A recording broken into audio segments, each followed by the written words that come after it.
Bien, Bitcoin, como les había comentado, iba a haber volatilidad el día de hoy por los decisión de tipos de interés, que pues básicamente lo más importante iba a ser lo que dijera el FOMC.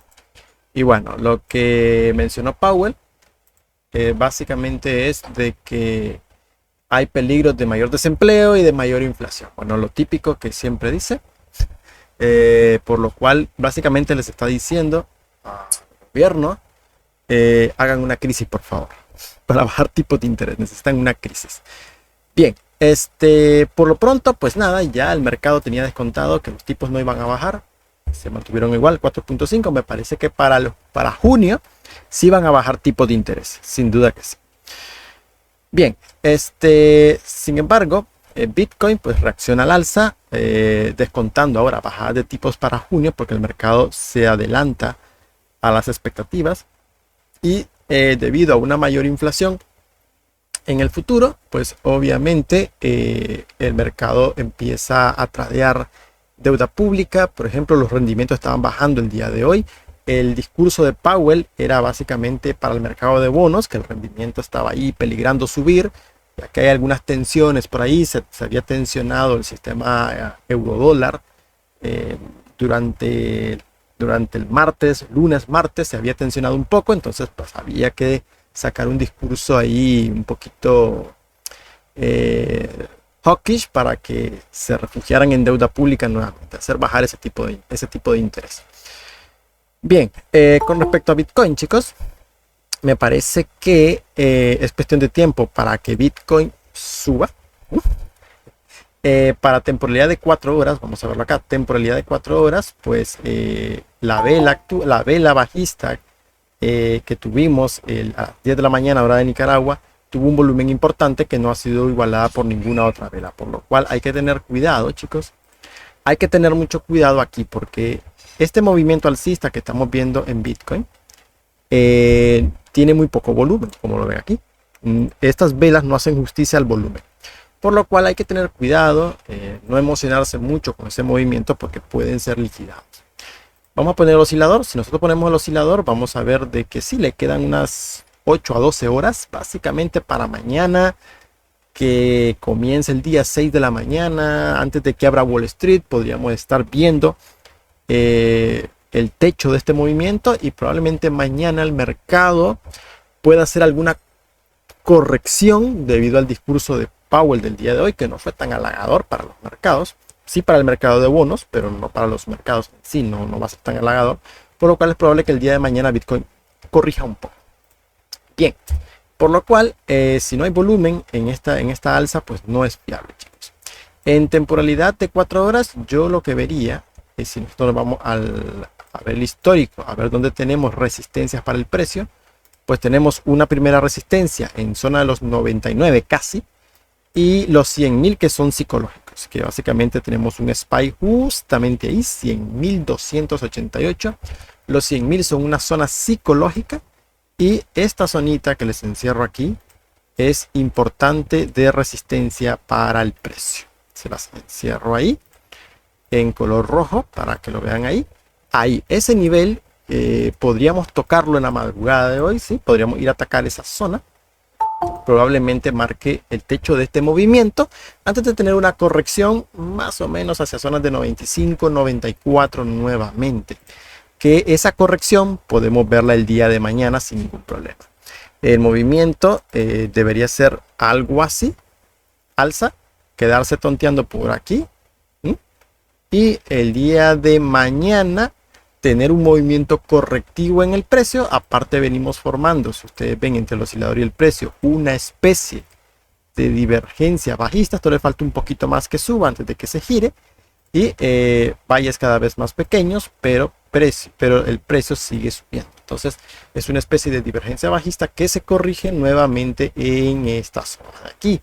Se corrige, ir a testear el precio de apertura anual en 93.100.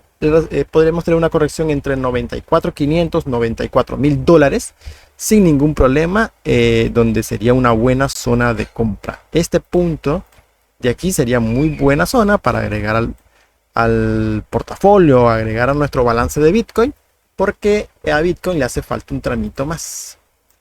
Bien, ¿a qué me refiero? Bien, a Bitcoin le hace falta un tramito más. ¿Cuál es ese tramito? Vamos a irnos a temporalidad diaria. Aquí y aquí está la cosa, ¿no? En temporalidad diaria lo está haciendo de maravilla. Hay que esperar básicamente de que se acerque al punto cero, que le queda toda la semana, hasta el domingo incluso. Tenemos un movimiento ascendente con pérdida de volumen, podríamos decir que no es tan positivo, pero básicamente lo que va a venir es una corrección al pullback de gráfico diario que se va a encontrar con el precio de apertura anual, que es la corrección que les comento a gráfico de 4 horas. Este tramo que ustedes ven aquí, que les voy a marcar acá, de aquí a aquí, este tramito más o menos es casi un 13%, hasta los 105 más o menos, 106, aunque puede quedarse perfectamente ya 103, hay que ir teniendo cuidado en Bitcoin. 103, 104, 105, hay que ir teniendo cuidado en Bitcoin. Ese tramito es lo que le hace falta y esto se consideraría, esto que está aquí desde los 74,800 hasta los 103, 104, se consideraría una onda B, ¿no? Dentro de una pauta plana del semanal. Lo van a ver perfectamente si nosotros nos vamos a gráfico semanal, pues aquí sí lo van a ver perfectamente. Esto es lo que se conoce, es típico, un patrón chartista típico, onda A, B, que llegaría hasta unos 104 más o menos, y onda C, que caería el pullback de gráfico semanal otra vez, que eso sería corregir a zona entre 85,000 y 80,000 dólares, más o menos, 82 por ahí, y ahí terminaríamos una típica pauta plana A, B y C, y esas pautas planas por lo general revientan al alza dándole continuidad al movimiento previo anterior. Gráfica mensual, como les había comentado, es un patrón bajista lo que tenemos, pero hay fuerza. A pesar de que se nos giró la de X a la baja, todavía sigue habiendo fuerza. Por lo cual es muy probable que el squeeze momentum no llegue al punto cero y se nos vuelva a girar al alza y el ADX vuelva a girarse al alza en algún punto y vuelva a tener su recorrido alcista. El siguiente movimiento debería romper 150,000, más o menos, debería ir a buscar 180, 200,000 dólares. Ese movimiento yo lo calculo que podría llegar en torno a unas 6 semanas. A partir de ahora, eso nos pondría alrededor de mediados de junio a la última semana de junio, en donde podríamos tener un movimiento interesante. Las bajadas de tipo se prevén que sean en junio y eso podría desencadenar las bajadas de tipo en junio. Puede ser el detonante que haga que Bitcoin reviente finalmente al alza. Por el mes de mayo yo no vería una ruptura de máximos históricos a menos de que pase algo imprevisto, ¿no? Siempre pasan cosas en el mercado de imprevista, pero en sí Bitcoin no debería romper máximo histórico en mayo. Lo vería más para junio, una ruptura de máximo histórico, ya que le faltaría básicamente una vela más roja acá. Si no lo hacen en junio, principios de julio, básicamente, porque si son 2 velas, al final las que va a necesitar, pues ya sería para junio, julio, básicamente, pero le quedarían entre unas 6 semanas, máximo 2 meses a Bitcoin para reventar ese movimiento al alza, porque como les he comentado, aquí nosotros no estamos discutiendo si Bitcoin va a subir o no, Bitcoin va a subir.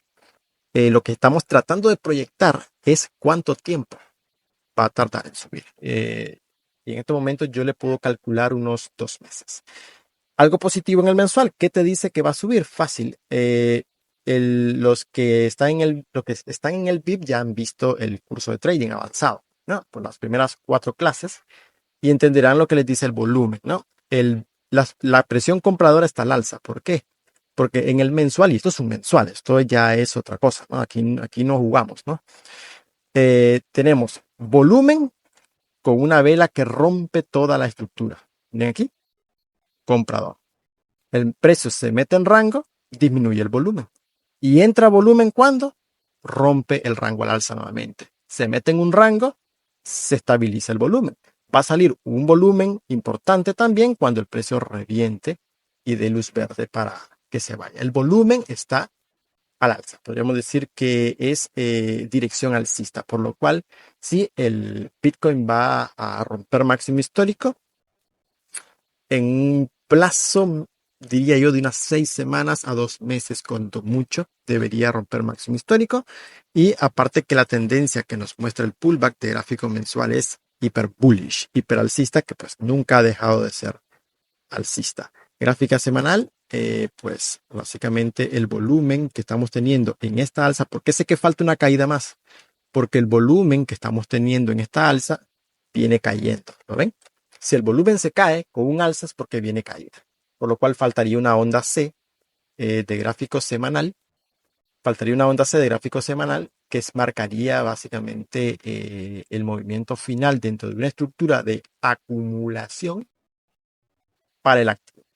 Ahora, muchos dirán de que este movimiento podría ser un patrón de doble techo. Aquí, que podría ser un patrón de doble techo. Aquí y aquí, ¿no? Que si el precio busca esta zona, van a decir que es un patrón en M, ¿no? Aquí, en el pasado, también hicimos un patrón en M. Hicimos un movimiento, doble techo, como ven aquí. Hicimos un patrón en M. Aquí podríamos decir de que el movimiento, perdía. Esto es un patrón en M, pero el movimiento se quedó básicamente cuando rompió los mínimos anteriores, consolidó. Esto fue por el carry trade. Si se inventan algo más aquí, podría haber un mechazo a la baja adicional que debería ocurrir en estos 2 meses más o menos, y luego tener ese movimiento alcista. Y aquí es un patrón en M. Esto que está haciendo aquí es similar a lo que está haciendo acá. El movimiento en sí, como es, podríamos decir que es un patrón de pauta plana.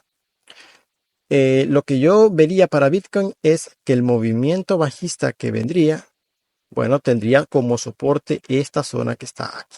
¿Mm? Esta zona que está aquí, en torno a los 80.000, que sería básicamente como el soporte más importante que tendría Bitcoin.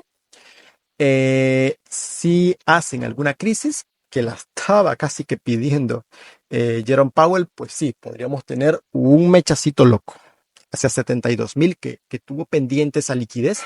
¿Por qué 72.000, 73.000, que es estos máximos anteriores que tuvimos ahí? No lo tocamos y vale, podría ser esa toma de liquidez si llega a haber algún evento que se lo planeen. Ya saben que se lo sacan de la manga, ya saben cómo funciona esto. Por lo cual, esto es un patrón A, B y C, y el movimiento debería ir a tocar unos 104, 105 más o menos. Y bueno, a tener cuidado cuando estemos tocando esos niveles de precios, chicos, ¿no? Tener mucho cuidado ahí. Bien, con respecto a la liquidez, ya fuimos a quemar toda la zona de los $98.000. Por la parte alta ya no queda mucho, pero claro, arriba de 100.000 ya empiezan a haber unos pool, pero no tan fuertes. Y toda la liquidez se está quedando por la parte baja, inclusive la parte más fuerte, $93.300. Aquí se va a acumular probablemente en los próximos días más liquidez, que va a ir a barrer toda esa zona alta que está aquí, que es esta zonita que está aquí, antes de venir a limpiar toda la liquidez que están dejando por la parte baja, 92.900.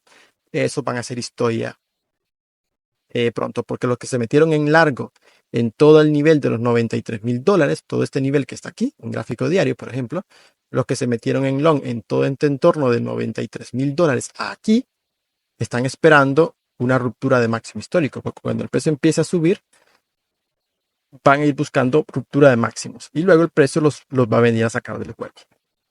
Básicamente funcionaría así, muchachos. Bien, con respecto a los ETFs de Bitcoin, el día de hoy tuvimos un día positivo, $105 millones. Falta que reporte BlackRock, ya saben que BlackRock reporta al día siguiente.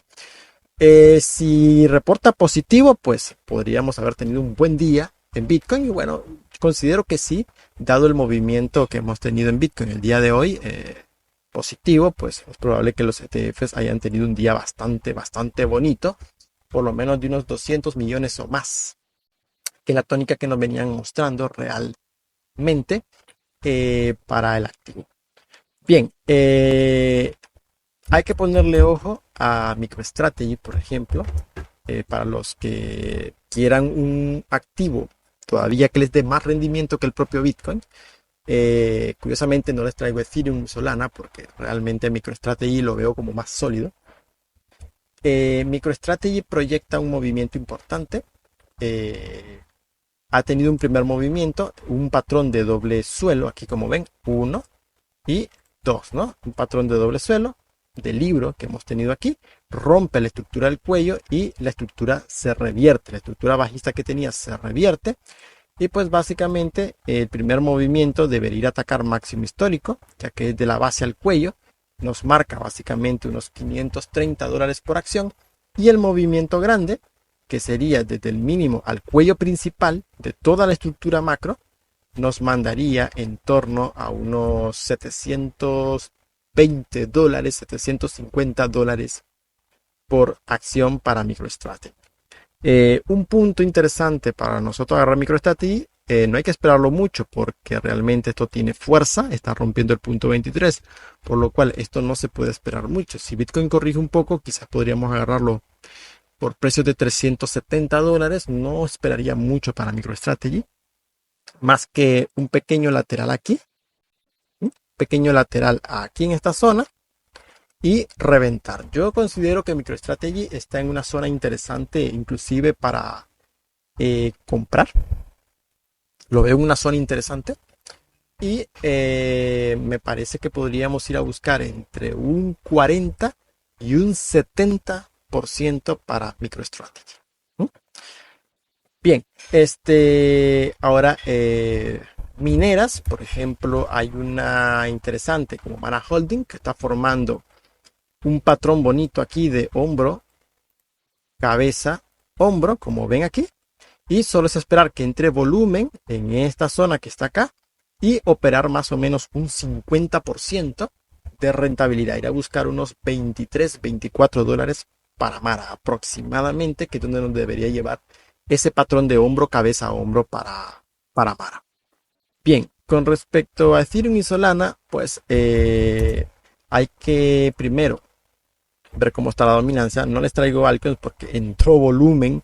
Aquí no hay nada que hacer con altcoins, chicos, aunque si Bitcoin va a corregir un poco, la dominancia está arriba del 65, que yo les comenté que la primera resistencia era acá, 65%, pues aquí, cuando toquemos esta línea, que ya falta poco, aunque entró volumen, no me gusta, pero vale, cuando toquemos el 65.6% de dominancia, pues sería interesante voltear a ver quizás algunas altcoins. Ethereum, por ejemplo, se va a mantener un perfecto lateral. Yo hice esa proyección en Ethereum, pero este lateral puede durar hasta el sábado, domingo sin ningún problema.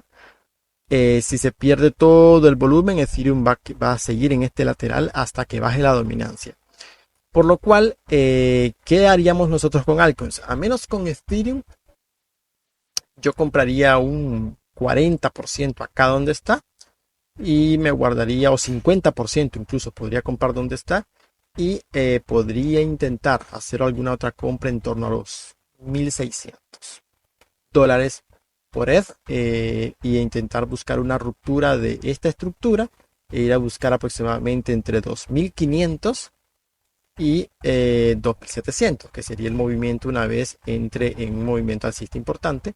Su precio de apertura anual ha quedado muy lejos, por lo cual ante su perspectiva macro, que podríamos decir de semanal en Ethereum, no tiene muy buenas perspectivas, puesto que ha quedado muy lejos de su precio de apertura anual y Bitcoin ya está por arriba de su precio de apertura anual. El movimiento alcista que está teniendo en semanal viene con pérdida de volumen, por lo cual también hay que tener cuidado a la hora de comprar Ethereum. Yo les hago esto de comprar aquí y aquí porque a largo plazo perfectamente se puede venir a vender arriba de $3.000, lo que es Ethereum. Al menos en los próximos, podríamos decir, 4 o 5 meses, Ethereum podría atacar $3.000 otra vez, sin ningún problema. Si hay bajadas de tipos en junio, puede beneficiar algunas altcoins, pero la estructura que marca Ethereum, podríamos decir, es para atacar esos $3.000. Ese beneficio que vendría para altcoin sería para que Ethereum, si vuelve a marcar un mínimo, más o menos por esta zona, de los 1400, 1300, esa baja de tipos es para que Ethereum recupere terreno y venga a toparse con su precio de apertura anual. Que vamos, oye, si nosotros promediamos un precio por 1600 y vendemos en 3300, es más de un 100%, es un 111% de beneficio, lo cual no está nada mal. Pero dado las condiciones actuales de Ethereum, lo que nosotros tenemos acá es un perfecto lateral macro en Ethereum. ¿Lo ven, no? Es un macro lateral. ¿Qué pasa? ¿Por qué no sube Ethereum? A ver, en Ethereum yo les he comentado de que lo que se está haciendo es tokenizando deuda pública. No se está haciendo más nada innovador en Ethereum. El mercado DeFi, la mayoría está cautivo en Ethereum, pero ya saben que la mayoría de lo que hay en DeFi es Ponzi, la mayoría, no todo. Hay protocolos serios dentro del mundo de DeFi, por supuesto que sí, pero la gran mayoría son pirámides, te pagan en base a impresión de nuevos tokens, diluyendo el token principal. Entonces, al fin y al cabo, son como ciertos Ponzi, ¿no? La mayoría de protocolos DeFi. Por lo cual, no es que se esté creando gran cosa, sinceramente, en Ethereum, más que tokenizando deuda pública. E incluso monedas estables están migrando a otras blockchains que son costos sumamente más bajos. Por lo pronto, yo lo que sí vería con Ethereum es, por ejemplo, si se crean algunos proyectos de tokenización de tierras o de tokenización de minerales. Dentro de Ethereum podría entrar algún capital importante que haga que Ethereum rompa esos máximos y venga a atacar pues, precios mucho más altos. Pero al menos por el mediano plazo, Ethereum lleva en un lateral y lo que ha venido a hacer es acercarse a la parte baja de ese lateral. O sea, no ha hecho gran cosa desde prácticamente el noviembre de 2021 que tocó $4.700. Ethereum no ha hecho gran cosa más que quedarse en ese lateral bastante fuerte. Así que yo lo que haría para Ethereum es promediar un precio aquí abajo, que me parece que estamos llegando a zonas de compra interesantes porque es la parte baja del rango, e ir a vender en zona arriba de $3.000. Y es un beneficio de más del 100%. O sea que nos ganamos más, duplicamos el capital y un poquito más. O sea, vamos, también es interesante para sacar ese lucro. Con Solana, por ejemplo, con respecto a Solana, que también ha sido bastante golpeada, pero claro, nosotros comparamos la estructura de Solana, por ejemplo, con la estructura de Ethereum y pues la verdad que no hay mucho... o sea, lo que podemos decir es que la estructura de Solana es un poco más sólida. Es cierto que está largo de su precio de apertura anual, aunque no está tan lejos, realmente estamos a 148, está en 190, pero Ethereum perfectamente puede hacer un doble suelo en torno a la media móvil de 200 y atacar ese precio de apertura anual. Eso sería una rentabilidad aproximada del 77%, pero en este caso Solana, por la estructura que tiene acá, que podríamos ver acá, que alcanzamos los $209 en marzo del marzo del 24. Desde ahí nos hemos movido en una especie de estructura que a simple vista les podría decir que incluso no parece acumulación. O sea, lo que me muestra el gráfico pareciera una distribución. ¿Por qué distribución? Porque cuando nosotros vemos a Solana, por ejemplo, aquí, miren, barra de volumen fuerte, se frena el precio, alguien vende y cae, ¿no?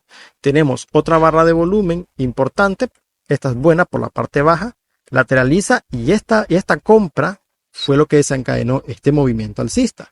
Pero aquí vuelven a parar el precio, barra de volumen importante, paran el precio, cae. Entra otra barra de volumen importante para frenar el precio y generar una caída, ¿lo ven? Entra otra barra de volumen importante, cae el precio. Entra otra barra de volumen importante, frenan el precio por la parte baja, rebota, pero cae el volumen. Nosotros lo que tendríamos que ver pareciese una estructura de distribución porque están vendiendo por la parte alta. Pareciese, no estoy diciendo que va a caer a lo bestia. Pareciese hasta el momento lo que está mostrando como una estructura de acumulación, porque lo que nosotros quisiéramos ver en un activo, cuando lateraliza es que el volumen descienda, que el volumen haga esto, que descienda. Cuando nosotros tenemos un lateral con barras de volumen que sobresalen errático, suele por lo general marcar distribución, siempre y cuando las barras de volumen coincidan con topes de precio. Y justamente coinciden con topes de precio. Entonces hay que tener mucho cuidado. Algo positivo que sería en Solana, por ejemplo, aquí tuvimos como un primer volumen, solo que este volumen, el volumen que nosotros tuvimos aquí en Solana, esta velita, esta barra de volumen que frenó el precio, está muy por debajo de las otras barras de volumen, ¿lo ven? Las otras barras de volumen fueron para frenar, distribuir básicamente. Y la barra que frena el precio tuvo menos volumen que todas las barras que distribuyeron. Entonces necesitamos ver un volumen más fuerte todavía cuando toque la zona de los 110, 115. Si vemos un volumen importante que rompe todo lo demás, o que por lo menos llega al nivel de las velas que distribuyeron, podríamos decir, chicos, de que sí, podríamos haber un rally importante de Solana que lo acerca al precio de apertura anual. Esto es un muro, no lo va a romper a la primera, es un muro porque los algoritmos se frenan ahí y probablemente siempre tengamos correcciones cuando nosotros toquemos este punto que está acá. Lo importante es que entre volumen, rompa el precio de apertura anual, se quede por arriba y que esa ruptura venga acompañada con una barra de volumen importante. Eso a nosotros nos dice de que, vale, han distribuido y luego acumulado y no lograron tumbar el precio, entonces estaría listo para un melt top en Solana. Por ahora, la estructura que tiene, sí podríamos decir que es mejor que la de Ethereum, pero no convence como para que pueda hacer una ruptura de máximo histórico, al menos al corto plazo. No. Es imposible con una dominancia alta. Sin embargo, hay activos interesantes a nivel del cripto. Bienvenido, José.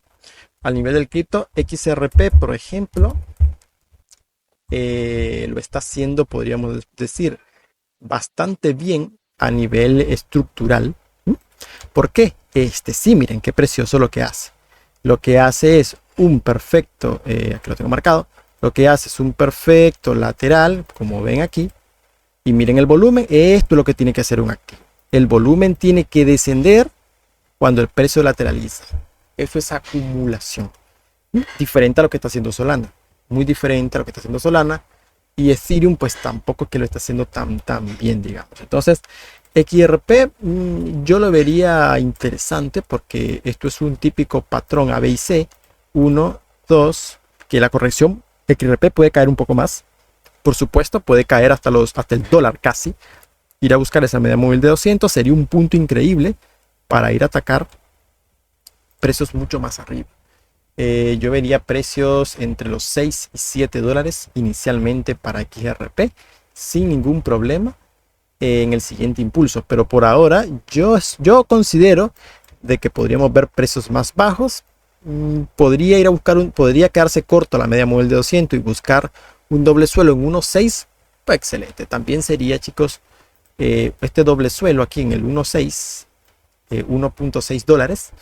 Sería un punto importante también para comprar XRP e intentar buscar una ruptura de máximo histórico y buscar aproximadamente un 250% por lo menos sin ningún problema. XRP, uno de los activos en estos momentos que estoy viendo más lucrativo a nivel de altcoins. Estaba viendo también Tron, que tenía una estructura interesante, de las poquitas. Sí, ahí está. Tron tiene una estructura interesante también porque es un lateral y miren qué precioso el volumen, cómo desciende. Eso es lo que tiene que hacer un activo. ¿Lo ven? Desciende el volumen y el precio lateraliza. Esto es un alza. Por lo menos ha venido a llenar ese spike nuevamente o parcialmente ese spike podría perfectamente darnos un 70% de rendimiento fácil sin ningún problema.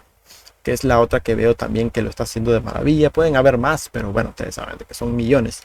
Pero entre las dos que lo están haciendo bastante bien, XRP y Tron, lo están haciendo muy bien. Y pues obviamente Bitcoin ni se menciona, porque ya sabemos que Bitcoin es el rey y es el activo verdadero de gran valor en el ecosistema. Bien, así que esa es la situación, chicos, al menos en el mundo cripto. mercado tradicional podríamos tener alguna corrección a partir de mañana y la otra semana será alcista. En el mercado tradicional, que también va a estar interesante algunas acciones que van a estar a buen punto, como por ejemplo Google, ¿no? Google hoy tuvo una caída simplemente porque Apple supuestamente le iba a comenzar a hacer unas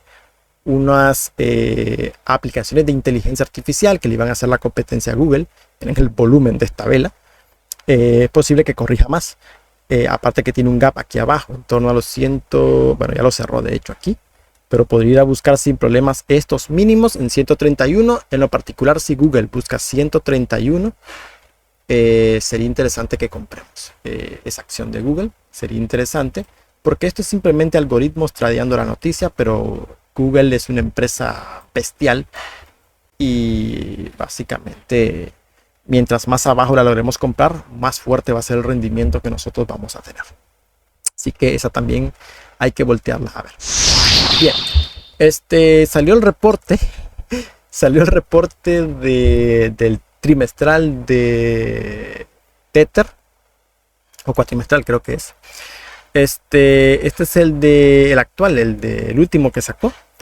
Ya sacó, aumentó más en deuda pública y redujo en operaciones de repo inverso de largo plazo y aumentó en sus operaciones de repo inverso diarios, porque aquí tengo la anterior en donde las letras, que es lo que más tiene Tether, son letras con vencimiento a 1 mes, a 2 meses más o menos, 3 meses, inclusive Tether compra letras de muy corto plazo.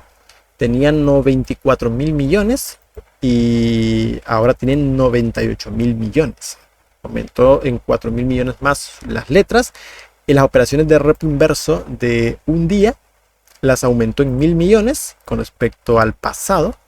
Pero las operaciones de repo inverso a plazo redujo significativamente más de un 60% sus operaciones, que tenía 3.000 millones y ahora solo tiene 1.600 millones. Las operaciones con fondos de mercado monetario prácticamente no hubo cambio. El depósito en bancos, 108 millones la vez pasada, 64 millones, completamente redujo casi a la mitad sus tenencias en bancos. Y en letras que no son de Estados Unidos, pueden ser letras japonesas, letras chinas, pueden ser letras japonesas, treasuries que no son de Estados Unidos, ojo ahí. En este caso 69 millones tenía en el pasado, ahora tiene 65 millones, también redujo sus tenencias de fuera y aumentó sus tenencias en Estados Unidos. Bien, de ahí bonos corporativos, 14 millones, prácticamente sin cambios. Metales preciosos, 5.000 millones y ahora tiene 6.600 millones, estamos hablando de un aumento más de 1.000 millones. Bitcoin no cambia. Otras inversiones, 4.000 millones, aumentó en 1.000 millones, y las notas convertibles, 8.000 millones, y básicamente casi sin cambios. Prácticamente podríamos decir que los assets aumentaron a 149.000 millones con respecto a 143.000 millones de hace, podríamos decir, 4 meses anteriores. Por lo cual podemos ver de que en este caso Tether está haciendo más operaciones de repo inverso para generar un rendimiento diario de sus operaciones. Básicamente 1.600 millones de dólares, o 15.000 millones de dólares en operaciones de repo inverso con la Reserva Federal directamente, podríamos decir. No es que tenga él, de hecho él no tiene cuenta con la Fed, porque él viene siendo como una empresa offshore, sino que lo hace a través de un banco corresponsal. Y se gana esa operación de repo inverso, básicamente. Muchos preguntan por qué dejó el mercado europeo Tether, y bueno, es básicamente porque Europa le pedía todo el requisito de reserva y ellos no quisieron dar, básicamente, abrir su libro de contabilidad, probablemente, o sea, no quisieron hacerlo. Ellos no quisieron abrir su libro de contabilidad y decidieron irse a una jurisdicción hacia acá, lejos de Europa, en El Salvador. Es todo, básicamente. Pero en sí es un jugador bastante importante porque es el quinto mayor comprador de deuda pública de Estados Unidos, por lo cual al final la Reserva Federal va a terminar habiendo ventanillas de descuento para este tipo de entidades, que son empresas de stablecoins, fondos de mercado monetario, money market funds, se van a meter dentro de la Reserva Federal, básicamente. Los hedge funds, ¿no? Que son los money market funds y los hedge funds. Bien, ¿por qué? Bien,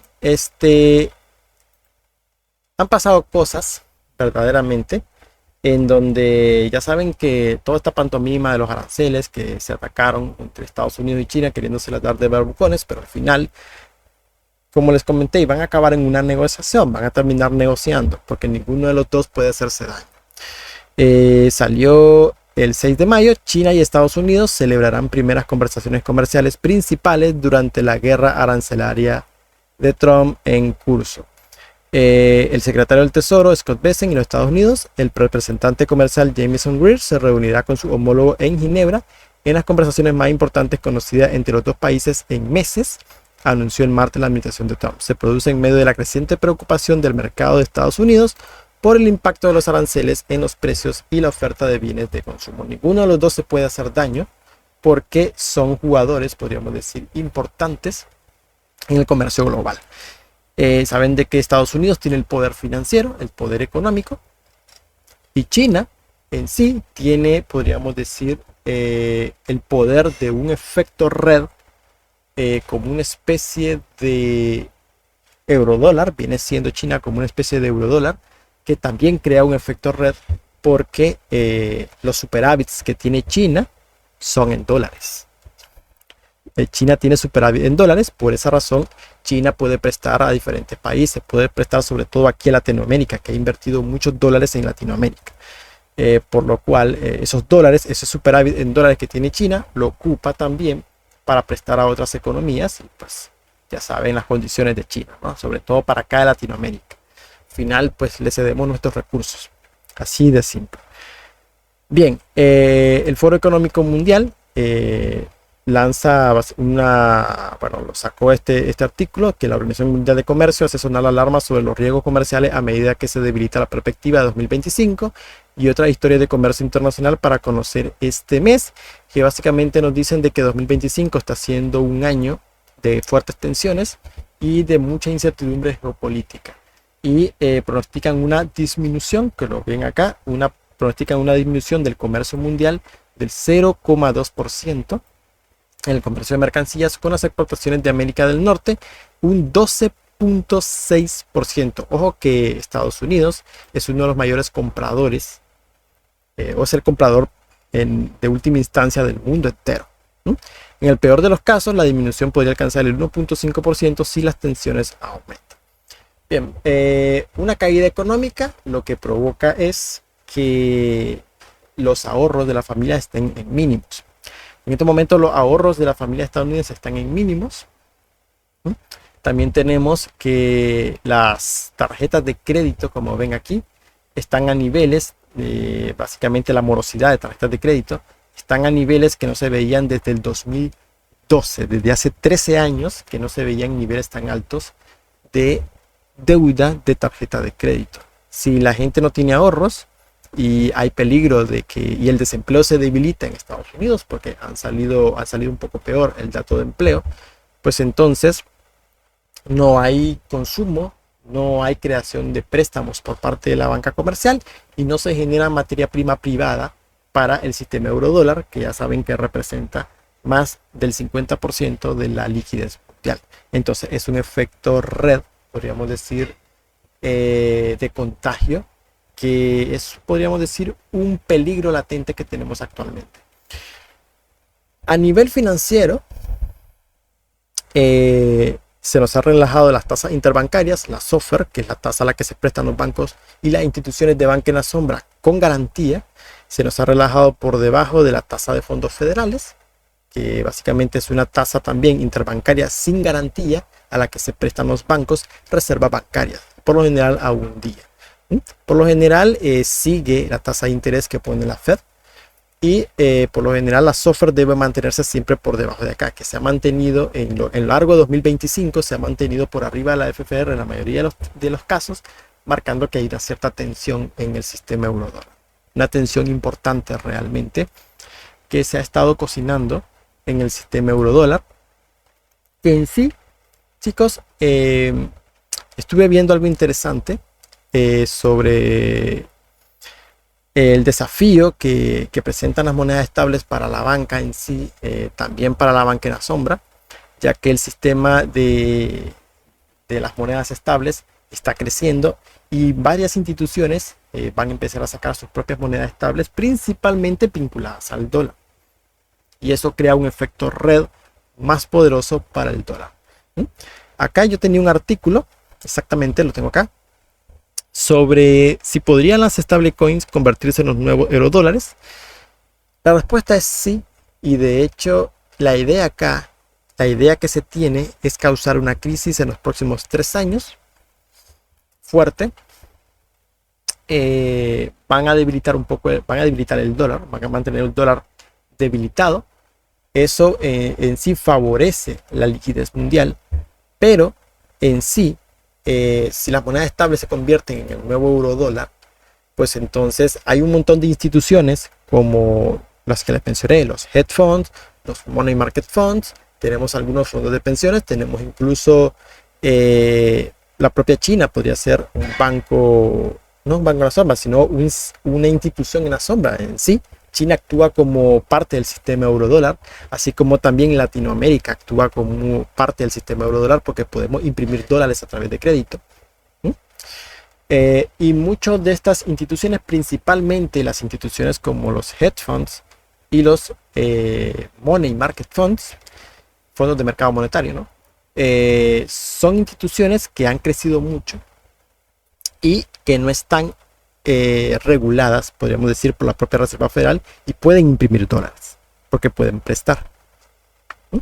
Y son entidades muy, muy grandes, por lo cual el plan va por básicamente impulsar el mundo de las stablecoins, que serían como la nueva efecto red mundial que actuaría como el eurodólar, y darle un golpe duro a las instituciones que no están reguladas por la Reserva Federal.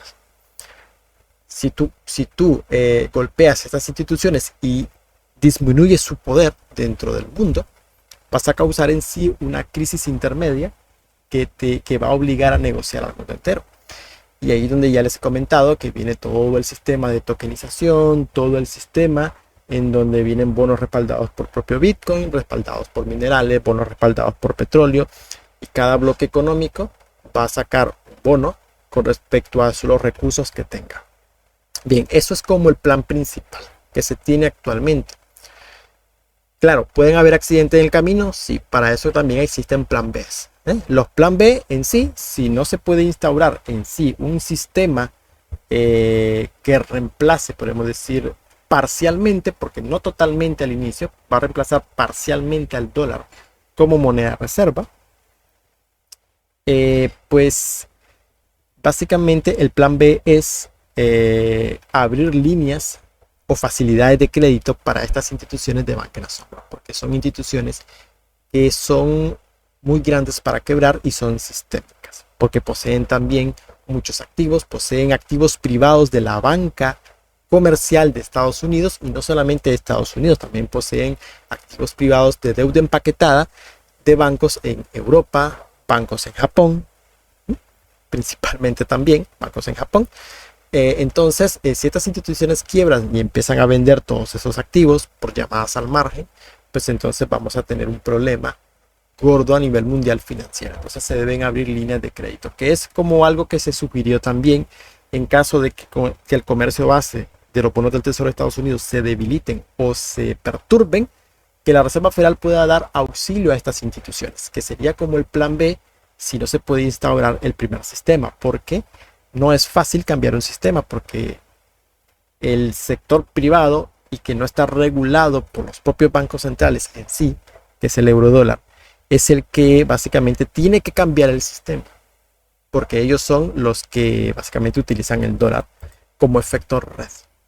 Entonces tienes que inducir un cambio a través de regulaciones, a través de tensionamientos financieros, jalar la cuerda, pero sin que se reviente, ¿no? Pero sino jalarla para mandar a estas instituciones a que busquen alternativas monetarias. De ahí se ha hablado mucho de que China ha acumulado oro. Sí, China ha estado acumulando oro. Estados Unidos también ha estado repatriando su oro. China básicamente lo que está haciendo es devaluando su moneda en base a un activo real. Es todo lo que está haciendo para ser un poquito más competitivo a nivel de deuda interna, al menos en su país. Es lo que ha estado haciendo. Y Estados Unidos está apostando por la tecnología, por el blockchain, tokenización y también por Bitcoin. Pero más que todo, Estados Unidos está apostando mucho a las monedas estables porque estas son las que van a mantener el efecto red del dólar y el poderío básicamente del dólar a nivel global.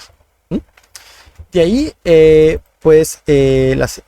sí, se convierte en un desafío para la banca porque realmente si la banca comercial, podemos decir, no se actualiza o no entra al mundo de tokenización, pueden ser fácilmente golpeadas por estas instituciones privadas que emiten estos tokens en dólares y que tienen, podríamos decir, un efecto de redes de pago, que inclusive hasta Mastercard y Visa se están metiendo a eso, mucho más eficiente, mucho más rápido y más barato que lo hace la banca convencional. Por lo cual hay que innovar, por parte de la banca comercial se tiene que innovar si quieren sobrevivir en el nuevo mundo financiero. Sí, es algo normal, es algo típico verdaderamente. Si no evolucionan, pues se quedan atrás.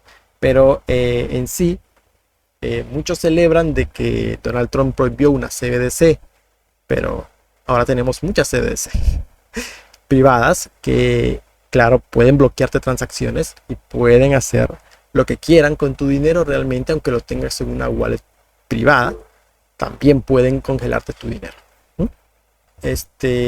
Luego tenemos que la tesorería anuncia estimaciones de préstamos comercializables.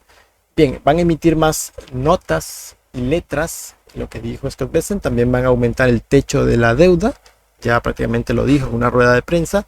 Y pues se espera, miren qué bonito esto, se espera que durante el trimestre de abril de 2025 el Tesoro espera pedir prestado 514 mil millones de deuda negociable, que ya pasó abril, neta privada, suponiendo un saldo efectivo de fin de junio de 800 o hasta junio de 850 mil millones de dólares. O a esto, las estimaciones de préstamos es de 391 mil millones, más alta que la anunciada en febrero de 2025, principalmente debido al menor saldo de efectivo de inicio de trimestre y los flujos de efectivo netos proyectados más bajos.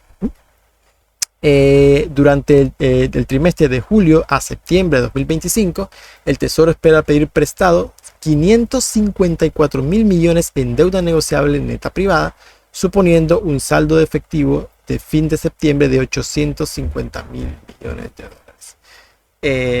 Tienen que refinanciar en el mes de junio 6.2 trillions o billones de dólares en letras. Letras. Este año vencen alrededor de 9 trillions, más o menos 9 billones de dólares en vencimiento, pero 6.2 billones son letras, que son muy fáciles de refinanciar. De hecho, si nosotros nos vamos a ver las letras, principalmente las que están a un mes,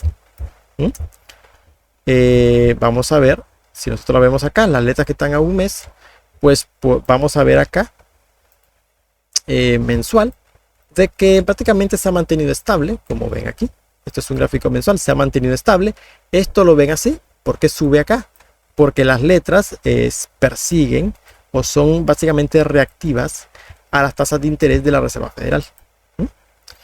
Por lo cual, si la Reserva Federal baja tipos, las letras también se caen. Por lo cual, financiarse con letras del Tesoro a menor costo, pues es una ganancia para el Tesoro. En sí podríamos decir de que si se financian las letras que fueron a un mes, por ejemplo, se van a refinanciar a un tipo de interés básicamente similar. No hay prácticamente pérdida ahí por parte del Tesoro. Y si son letras a dos meses, pues en sí inclusive también están básicamente al mismo precio que cuando se emitieron el mes pasado. Por lo cual simplemente es como efectivo. Simplemente creas más deuda, esa misma deuda, y vuelves a refinanciarlo y se acabó. Básicamente es lo que tiene que ser el tesoro, por lo cual ahí se desmontan todos los títulos fatalistas, ¿no? De que, bueno, que tienen una deuda que se les va a vencer enorme, pero son letras. 6.2 billones son letras, que es básicamente, hay unas que son a un año o a 9 meses, que es básicamente herencia que dejó Janet Yellen del año pasado. Inclusive dejó herencia de bonos o de notas a 1 y 2 años que también van a ser refinanciadas a final de este año y principios del otro año, pero son notas a 1 o 2 años, que en sí los tipos ya deben de haber bajado para ese entonces. Así que podríamos decir de que el refinanciamiento de deuda por parte de Estados Unidos es ganador en sí. Los que sí están un poco más altos pero claro, no se vencen bonos a 10 años todavía. Parece que para el próximo año sí tenemos vencimientos de bonos de 10 años. Sí, en ese punto sí van a tener probablemente un refinanciamiento más caro, pero si logran refinanciar a tipos más bajos las deudas de 1 y 2 años, pues en el consolidado final podríamos decir de que logran financiar a menor costo. Entonces, pues podríamos decir de que no hay ningún peligro verdaderamente en la deuda estadounidense. Es más que todo un mito, chicos, realmente, y es parte de la propaganda mediática que nos hacen vender de que hay un peligro colosal de deuda. Básicamente la deuda no se paga, solo se refinancia, pero lo que se negocia es el tipo o el precio básicamente al que se financia esa deuda. Que el tesoro lo que busca es financiar sus deudas al menor tipo de interés posible, y si logra financiarlo a un tipo de interés menor que la anterior deuda emitida, pues al final gana porque el peso por intereses disminuye considerablemente. Entonces al final disminuye, podríamos decir, el pago por intereses de deuda. Entonces, bajo ese punto, todo bien, podríamos decirlo. Hay estabilidad en sí, sí, tenemos cierta estabilidad dentro del mercado de bonos. El bono a 2 años, que es lo que ve o importante para las bajadas de tipos de interés, que es lo que nosotros queremos, que el bono a 2 años baje en torno al 3,5 para darle margen a la Fed que baje tipos de interés, pues me parece que vamos a buscar ese punto más adelante. Por ahora yo vería un aumento en los rendimientos de 2 años. Sin embargo, considerablemente van a bajar. Los intereses van a tener que bajar sí o sí. Y para poder bajar y refinanciar o incluso hacer QE, porque el QE en sí es restrictivo por sí solo, no es estimulativo, es restrictivo. Lo que estimula es la combinación del QE con estímulo fiscal. Eso sí es altamente estimulativo y lo que manda los activos a la luna. Pero el QE por sí solo no es estimulativo, porque no emite dinero que pueda ser gastable en la economía. No puede, ni tampoco dinero que pueda ser usado para comprar activos. Solo es un dinero. Cuando se hace QE, lo que hace la Reserva Federal es emitir un dinero bancario. Es todo lo que se hace. Pero no emite dinero para poder ser gastado en la economía. Se tiene que mezclar con un estímulo fiscal, eso sí es gastado en la economía, para que se pueda generar inflación, se pueda generar consumo, dinamismo económico, y posteriormente los bancos puedan también prestar dinero y crear materia prima para crear activos de titulización privada, podríamos decir, que son colaterales también, similares a un bono, que es básicamente empaquetar deuda y venderla como un bono a otra institución, y esa institución la coloca como colateral para sacar préstamo y salir a comprar letras, bonos del tesoro, salir a comprar o hacer una operación de carry trade o salir a comprar activos directamente. O sea, así es como funciona básicamente el sistema financiero, pero se tiene que estimular. Si no hay colaterales suficientes, pues no hay liquidez suficiente o apalancamiento suficiente para que los activos financieros suban de precio. Básicamente así funciona. En sí podríamos decir de que si nosotros vemos los intereses también a 10 años, podríamos decir de que tenemos un mercado sano, entre comillas, relativamente sano en el Tesoro de Estados Unidos, a menos a largo plazo, en la parte alta, porque básicamente el 4% es como el piso del tipo de interés y un nivel que no pueden dejar pasar, 4,5 hasta el momento.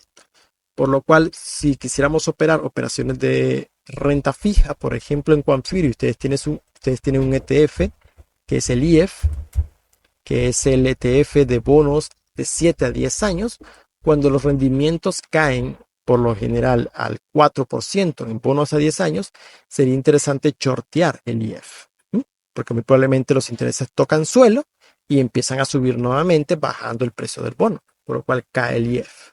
Y cuando los intereses suben por arriba del 4,5, ya llegan al 4,6, 4,7, es interesante meter un long al IEF, porque muy probablemente los intereses van a bajar y el precio del bono va a subir, aumentando el precio del ETF, ¿no? Básicamente ese sería como un trade interesante. Por eso he puesto esas marcas: long cuando rompa esta barrera y short cuando rompa esta barrera. Por lo pronto, así se podría sacar un rendimiento interesante a la renta fija, ¿sí? Y mientras el bono a 10 años se mantenga entre el 4 y 4,5, podríamos decir que el sistema de bonos está completamente sano en Estados Unidos. Por mucho que te vendan de que la situación está jodida financieramente en Estados Unidos, no lo está. Realmente cuando te pones a investigar un poco, te das cuenta de que no lo está. Es una farsa realmente y es como más de lo mismo, propaganda mediática. Simplemente para mover los activos de precio y que cambien de manos únicamente y liquidar algunos actores también. Así como también otras cosas sobre, salieron ahí unos titulares sobre India y Pakistán como un conflicto ahí, ya saben, armado. También hay mucho ruido ahí, hay muchas cosas que los medios de comunicación o lo desestiman o exageran, básicamente, pero no hay que creer mucho. Si quisiéramos entender sobre algún conflicto armado, por decir, en el mundo, pues tienen las empresas de armamento. Tienen que ver si las empresas de armamento suben, pues es porque tenemos un conflicto armado, podríamos decir, fuerte. Y pues no veo que esté subiendo ninguna empresa de armamento. Básicamente fuerte, ¿no? Porque se han estado subiendo con el tiempo, porque ya saben cómo vivimos en este mundo, ¿no? Cada rato conflictos. Entonces se benefician. Pero cuando aparece un conflicto, digamos, de momento, estas empresas suelen dispararse y pues no veo que lo estén haciendo. Por lo cual son termómetros, son indicadores interesantes las empresas de armamento para saber si hay conflictos verdaderamente fuertes o no en el mundo. No los medios de comunicación en sí, que pasan muchas cosas por detrás. Bueno, los que están en el VIP conmigo ya saben lo que pasa. Bien, por lo pronto yo les diría, chicos, de que vamos a tener un mercado cripto alcista para la otra semana y un mercado accionario también alcista. Y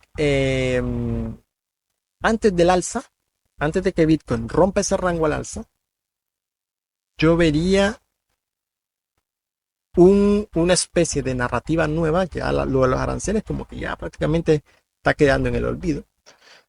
Yo vería una narrativa nueva que puede venir desde Japón. Cuidado con Japón, que Japón siempre es una bomba de relojería. ¿Mm?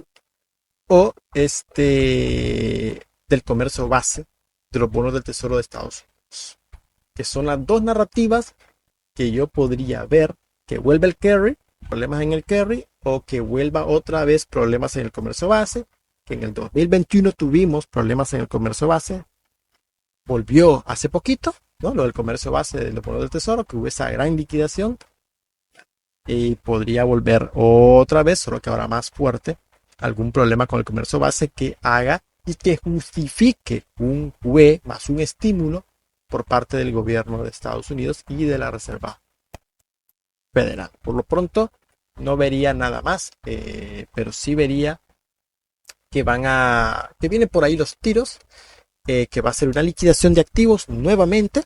Si nosotros vemos el VIX, que también es un perfecto termómetro, el VIX se ha venido relajando después esto fue el carry trade, el spike del carry trade, y este es el spike del comercio base. Bien, se ha venido relajando, ya está en 23 puntos nuevamente.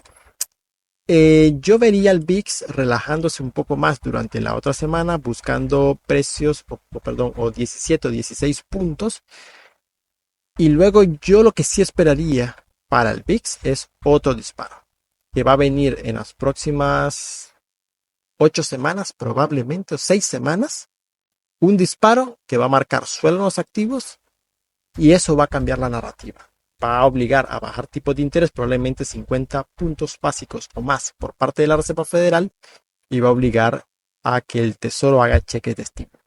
Y por supuesto se va a elevar todo el tipo de techo de deuda, ¿no? Porque te están con esa pantomima del techo de deuda, el techo de deuda, que si se aprueba o no se aprueba, se va a aprobar, solo que es mejor aprobarlo bajo condiciones que, entre comillas, ellos provoquen y se justifique un aumento de techo de deuda, como fue, ya saben qué, en 2020, clarito, o 2023, crisis bancaria. Venga, son problemas que ellos crean, ellos mismos crean, son narrativas que ellos mismos crean para justificar bajada de tipos, justificar estímulos financieros, estímulos fiscales, y para justificar aumento de techo de deuda, simplemente porque juegan a credibilidad, es todo.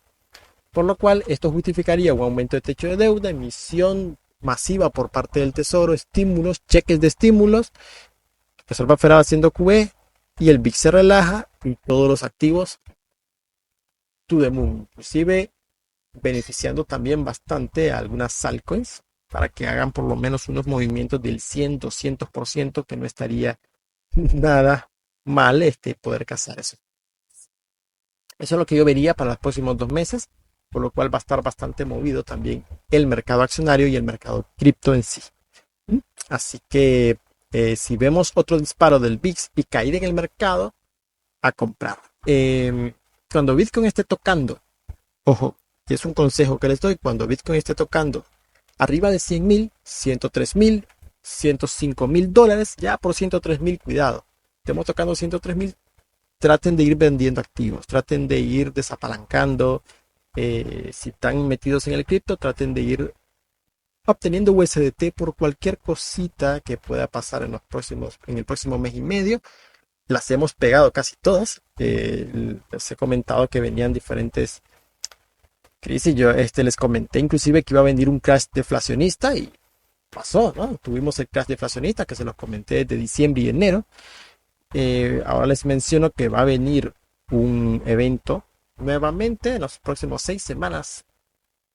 Podría decir como mínimo, podría extenderse un poco más allá, pero no lo vería más allá de julio. Ese evento que justifique una bajada agresiva de la Fed y un estímulo, porque realmente estamos llegando a números preocupantes a nivel de economía real. Y básicamente se necesita bajar también el tipo de interés del bono a 10 años en sí. Y prácticamente si justificas un evento que cree tensión, vas a mandar los rendimientos de la parte larga de la curva, 7 a 10 años, al suelo. Y eso es bienvenido también para el Tesoro estadounidense, porque le permite financiarse a un menor costo. Pero en sí, también puedes controlar ese tipo de cambio ese tipo de interés emitiendo simplemente letras y notas, causando escasez en la parte larga. Básicamente puedes bajar ese tipo de interés.